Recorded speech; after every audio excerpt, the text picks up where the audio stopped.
also came with two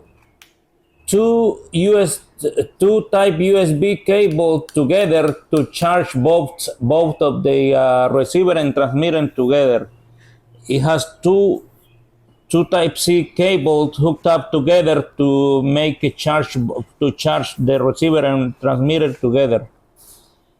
Now I'm going to send the audio from the headphones output to the transmitter.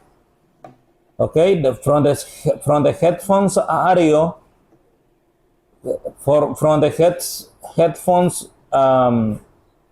output to the transmitter to the receiver. That way you can play anything from anywhere you want to your headphones. Okay, you can play music from your sound card, from your computer, from your DJ system, like you'll be able to see later, to your headphones.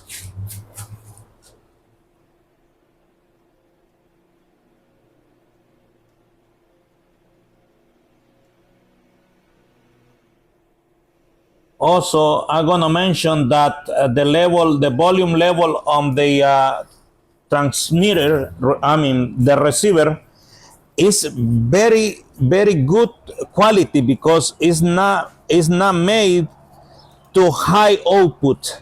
It's made to quality. It's made for you can hear the music correctly, or you sending the music correctly to wherever you are playing on it. Also, it's designed for headphones, in-ear headphones, like a monitor headset, headphones. Do you what I mean? Do you understand what I'm saying?